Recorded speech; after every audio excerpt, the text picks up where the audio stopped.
Pokemon Day is right around the corner, and with that comes exciting new information about things to look forward to. I believe many of us are mostly anticipating the inevitable DLC rumored to be released later this year for Scarlet and Violet, but of course there will also be something that will catch us by surprise. And of everything to anticipate, a secret announcement is what I'm looking forward to the most. But who knows what it could possibly be.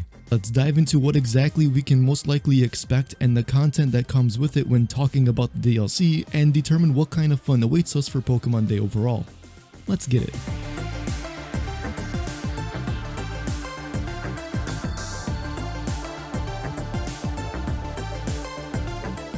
Pokemon's introduction to DLC began back in the Sword and Shield era, where new Pokemon, characters, and locations were all introduced for the first time in the series. New mechanics, modes, returning Pokemon, and other aspects to spark a new takeaway really showcased the full potential of what Generation 8 had to offer.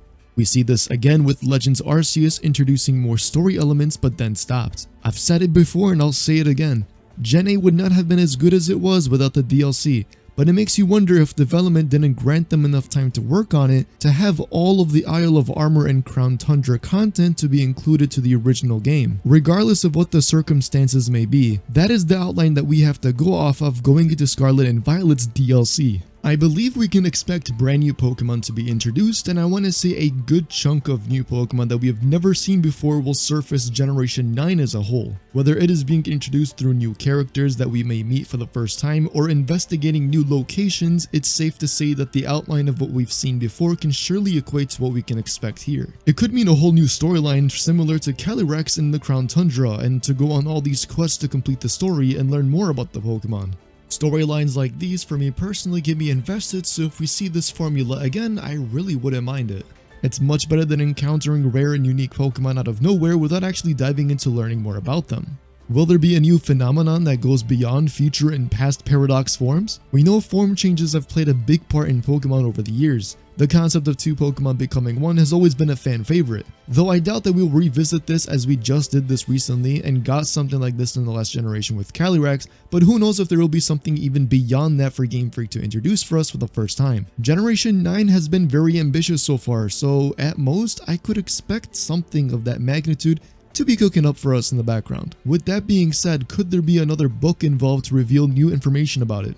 Or will there be a new specific Pokemon to cover all of these things? Terrestrialization is a mechanic we were able to learn about more as we played the game, but even then when we talk about the mechanics introduced to Pokemon, you still wonder if past mechanics can ever return. The mechanic for this generation is the closest thing that we got to Mega Evolution. Me alongside many fans are yearning for the return of Megas for a very long time. I doubt that we'll revisit the concept of Mega Evolution, and if we did, surely it would have been in the focus of the Sinnoh remakes instead of for what we got. I feel as if there's a lot of possibilities here. The postgame for Scarlet and Violet felt a little bit lacking, and in Area 0 it really piqued my interest, especially with the fight against the Professor. I really wanted to believe that there are some things about that area that we still just don't know about. This could lead to a whole separate area in its entirety outside of the map that we know of now, which is highly likely considering the previous generation had us exploring entirely new areas outside of the region's map. There was a lot to explore, and given Generation 9's open world perspective, I would believe that these new areas to cover would have a lot going for them for us to check out. This would lead to hidden areas or secrets that will be up to us to cover.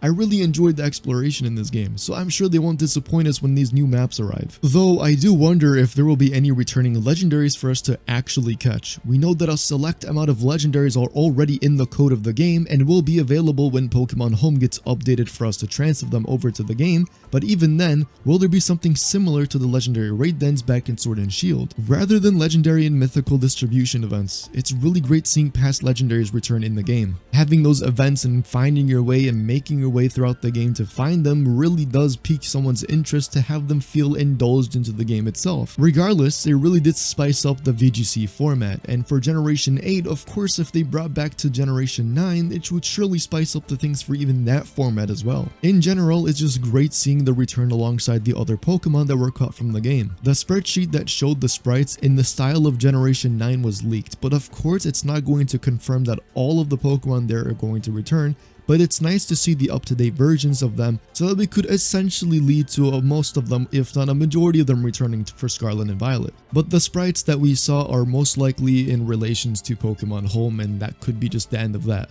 But I just want to use Darkrai again. Please, I'm begging here. BDSP and Legends Arceus were just not enough. Please, can I please play it in Generation 9 and every other game that comes? On the topic of legendaries, could we possibly see a new form based off the ones that we know of and have that be the focus in some area for the story that is to come? I enjoyed seeing what they did for the Galarian Kanto birds, so will we see something similar to that? Though I wonder if we did, then what possible trio of legendaries will they choose to focus on? Will they even focus on a trio of legendaries? Who knows? They did a great job for this generation so far in my opinion, so this whole discussion really has me thinking as to what they could possibly expand upon. And I couldn't be any more excited to see what they have in store. The biggest debate would be for them to not reveal a DLC coming to the game, and then all these thoughts and speculations would have been for nothing. But nevertheless, it's always fun to sit and theorize. There's no harm to it. I believe I've theorized and predicted enough of what to expect out of the DLC, so let's take a moment to discuss what else will be showcased. Typically these directs are at most 20 minutes long, so we gotta sit and think about what will they be also allocating time to. For starters, Pokemon Unite will probably have an announcement of a brand new wave list of Pokemon coming to the game.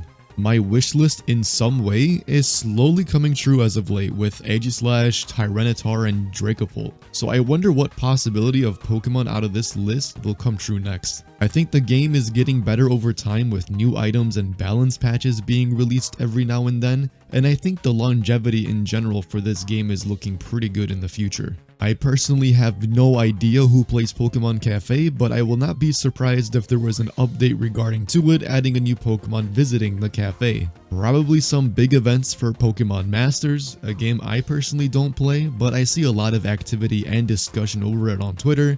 Niantic will probably issue an announcement regarding an event for Pokemon Go as well. This game has received a lot of support as of late, and so many things have been added to it over the years. It's actually pretty insane to think about. Will we get something in regard to Pokemon Sleep? Pokemon Home will for sure get some update announcements to make players aware of the transfers being accessible, but these are some of the titles that come to mind right off the top of my head. But this leads us to think about a secret announcement. A title in the works that they may launch, a product, a visual series, or something among these lines. I doubt there will be something huge, but Pokemon is no stranger to announcing things early to build up the anticipation and hype. I wouldn't go into the direct with super high expectations, but I am open to pleasant surprises that they may or may not have for us. But you can let me know what you guys think we will receive news on for Pokemon Day, and also your thoughts about the DLC that's inevitably coming for Scarlet and Violet. That's going to conclude things here. Thank you guys for watching as always and for your support.